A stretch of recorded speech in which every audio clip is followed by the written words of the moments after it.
Hello, you lovely bunch. No respawns here. Hope you're having a grand week so far. So I recently discovered something magical and wonderful, or at least it just made me squee a little bit, was the fact that you can actually build resource extractors, mineral extractors rather, outside of public workbenches. So those who don't know, when you first claim a public workbench, you will unlock, among other things, these little mineral extractors here.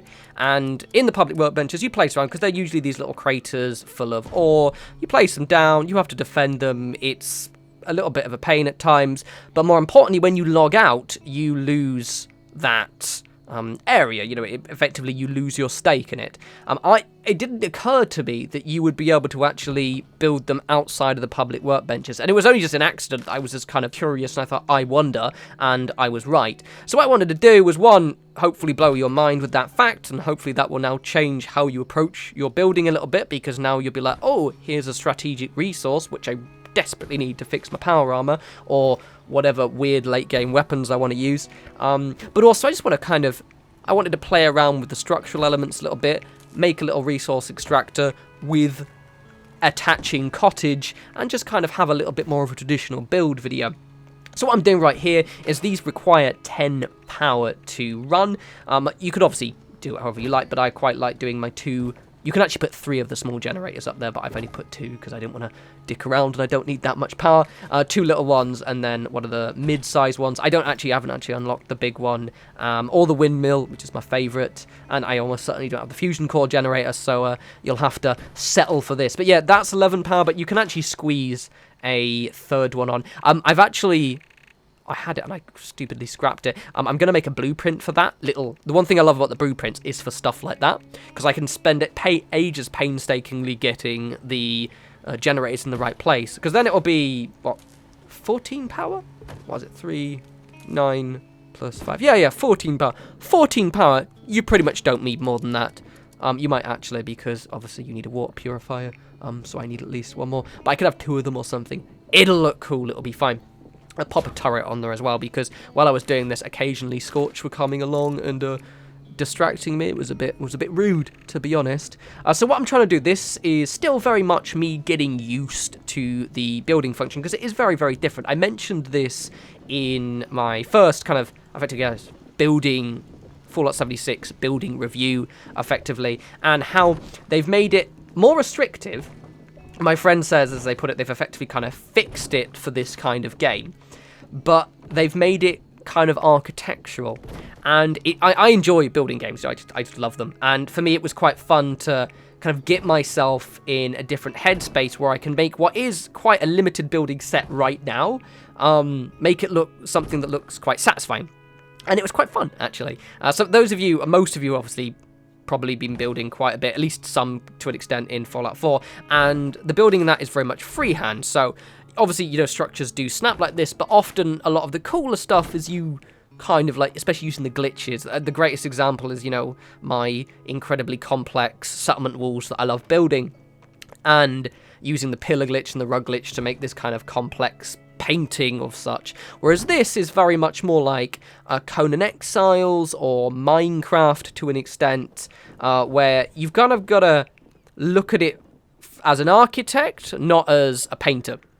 And so the way I was looking at it is, you kind of got to look at these houses as loads of little houses glued together. So I live in London, but I used to live in Wiltshire, and so a lot of, you know, villages, hamlets, that kind of thing. And if you actually take a step back and look at these kind of little cottages, they do kind of look like little houses glued together. That, you know, there's not just one roof. Often they've got like little roofs, and it's like loads of alcoves, effectively. And that was what I was trying to do with this. I kept this one still relatively simple, because I didn't want to complicate things, but at the same time make it look quite appealing. And I'm quite pleased with the result. I do a little tour at the end and give you a slow walk around. Just as an FYI, I don't decorate this. Now, the reason being is quite simply because I, like many of you, still haven't unlocked even a fraction of the decorations and furniture in the game. And quite simply put, I found unless you've got all of the tools to use for decoration, it kind of looks almost lame trying to half-arse it. So what my videos are going to be for a while is just more structural videos. Because to be honest, that's currently the more challenging thing. Decoration is once you've got the tools, you just decorate, you know, put stuff, makes things how you like. Also because of the fact that I'm almost certain they're going to be adding stuff to the Atomic Store and things like that, so I want to kind of wait to see what they add. And it's fun. It keeps the videos a bit more simple as well, because I don't have to... I was tempted to decorate, but I was like, no, because you only have like one dresser and a couple of lamps. So you'll see in a sec how I add these kind of alcove bits, and I remember even, you probably noticed why everything's stored. That's because I was kind of playing around quite a bit. I kept trying to see what worked, and it's weird because, as I said, because obviously in this kind of early state of the game, we don't even have many structural elements. As I said, I'm always certain they're going to add loads more because they're making building such an integral part of it. But it's interesting how much you can actually do with even just this one set. And the possibilities of making some quite kind of cool, interesting structures are abound, to the point where, obviously, this building is quite relatively straightforward, but what I'm going to be doing is, potentially not this week, maybe later this week, is having a little bit more play and making something a little bit, maybe like a manor house, that kind of thing, or a bit of a bigger cottage. I'm also going to be looking at other stuff as well, so I've got loads of Fallout 76 videos planned, but I want to, like, even something as basic as this, you can kind of start to see, you'll see, especially when I use the these little angled bits, and then I use the upturned ones, you can kind of make different structures. Obviously, I'm still looking forward to unlocking more stuff. One thing I'm gonna do, I think, is because I actually saw annoyingly, I saw the barn pieces on sale recently. I think it was in the Maya, in the vendor there, and I didn't have the 200 caps. Well, they've been very expensive, so I'm gonna try and see about completing my structural set. Now, one thing that was prevalent in Fallout 4 and is also the case in Fallout 76 is there are a lot of things that you think you can't do, but it's just that you have to do them in the right order. So if you've played lots of building games, it's just kind of a way these little building functions work, in that once you understand the rules in play, you can kind of understand what you need to do. So a great example is when I get to the roof part of this entire build, and the fact is that I try and put the roofs on, and I make kind of like a higher roof with the little church cap thing at the top, and it doesn't let me until I realise, oh right, I have to do it in the right order first, and then I can put the church cap in. Also, I'm completely honest, I did forget what I was doing, because I had already built kind of this structure already, and naturally I completely forgot, because my brain just wasn't working. It's Monday, all right.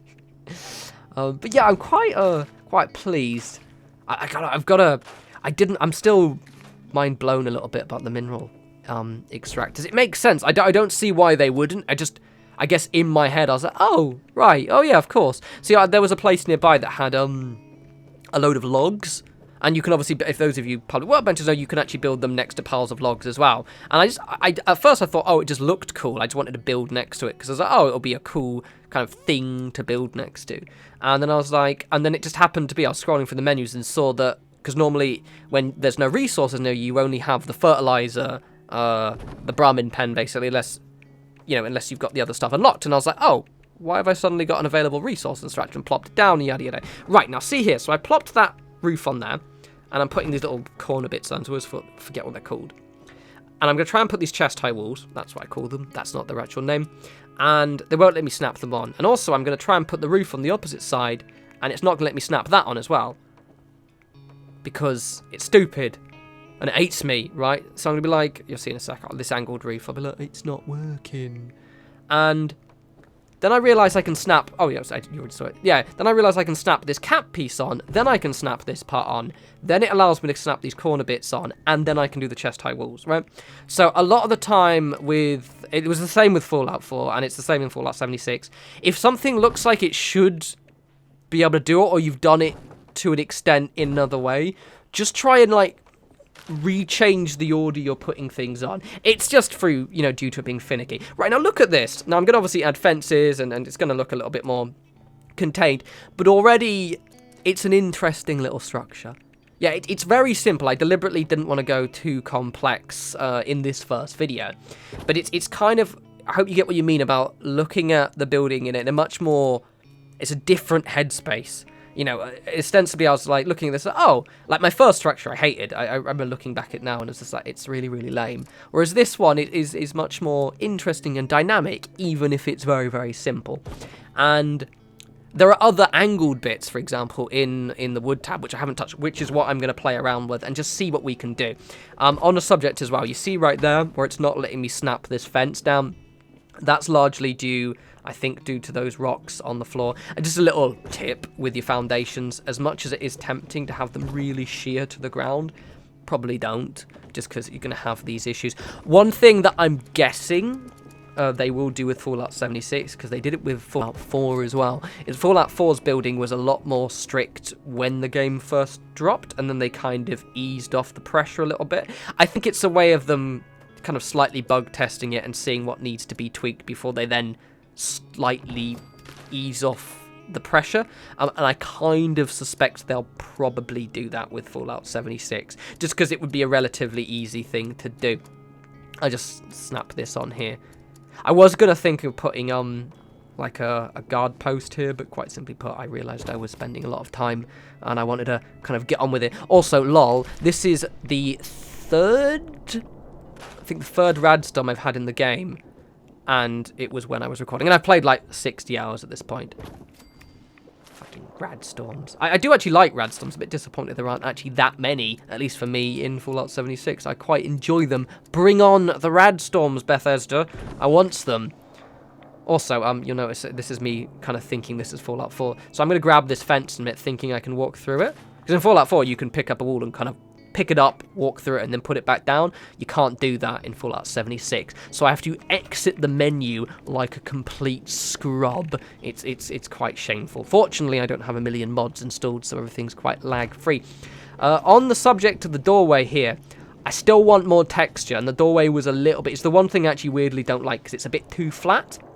I'm pretty sure we'll have the tools later down the line, posts, that kind of thing. You can play around with it. Anyway, look at that. It's simple but cozy. It's an interesting structure, but it only took me 12 minutes to put together. You know what I mean? And that's what I'm trying to get at here, with just kind of slightly changing your headspace around a bit. Obviously, again, this is quite straightforward and simple. I'm almost certainly going to be practicing like crazy, also farming loads of wood, and I'll probably look back at this in a month and be like, right, Davey, that was lame, you can do better. But it's kind of it's an interesting exercise for me, and I hope it's been a helpful one for you as well. So anyway, I hope you guys enjoyed that. As always, follow me on Twitter, @norespawns. I post there a lot and just generally post updates on more my gaming sessions. I've been posting lots of selfies from Fallout 76. One of the things I'm doing right now is taking a selfie in every major location in the game, or at least somewhere that sticks with me. It's quite fun. I will have more Fallout 76 videos this week, as well as I'm going to be doing my Let's Play on the early access for Don't Starve Hamlet. I was going to be doing that a week ago, but then Fallout 76 dropped and I got really distracted. So that'll probably be tomorrow, I think. But anyway, until that point, you guys enjoy the rest of your week, and I'll talk to you fantastically wonderful people soon. You take care.